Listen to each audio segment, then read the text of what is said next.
Aujourd'hui, on parle de gluten.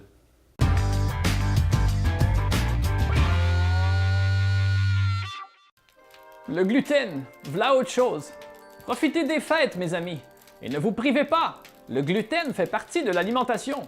Les seules personnes qui devraient s'en méfier sont les cœliaques, mais ils ne sont que 1% de la population. Si c'est 1%, pourquoi autant de gens ont arrêté le gluten et affirment s'en sentir mieux? Pourquoi on parle d'intolérance au gluten? Bah, c'est une mode.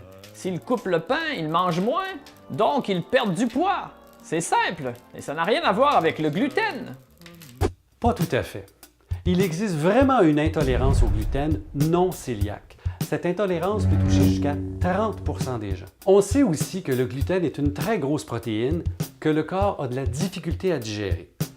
Le corps va produire des fragments de protéines, certaines ressemblent à la morphine, on les appelle des gliadomorphines. Et ces molécules-là vont affecter mon cerveau, me donner de la confusion mentale ou de la somnolence. Ça explique pourquoi certaines personnes, après avoir mangé un repas riche en farine, en pain, vont s'endormir 1 heure après, malgré tous leurs efforts. Ça explique aussi pourquoi certaines personnes qui coupent le gluten se sentent mieux, l'esprit plus allumé, vont perdre le brouillard mental que le pain leur aura donné. Mais non! Si elles s'endorment, c'est qu'elles ont trop mangé. C'est bien connu.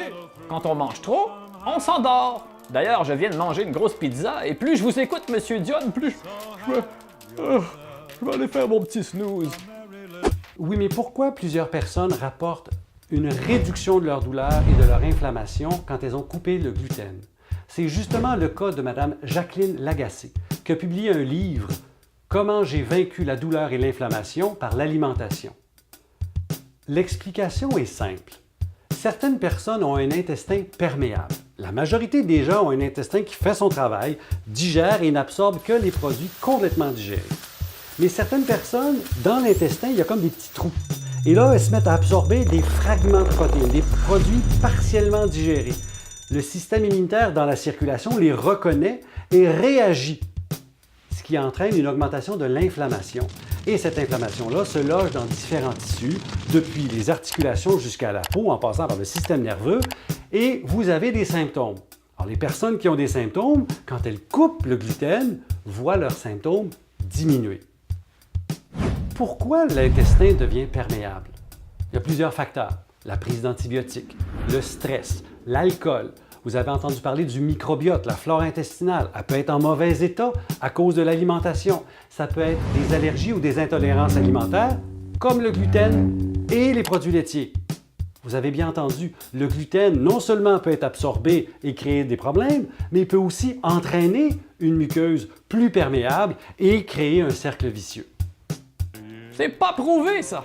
On glisse sur les pentes enneigées de la crédulité de la population! Des preuves? En 2012, une étude publiée dans le journal américain de gastroentérologie montre que l'intolérance au gluten non cœliaque est une réalité. En 2015, une autre étude montre que les gens qui ont une intolérance au gluten, qu'elle soit cœliaque ou non, ont plus de risques de développer une maladie auto-immune. Ah, les petites études. Pas crédible!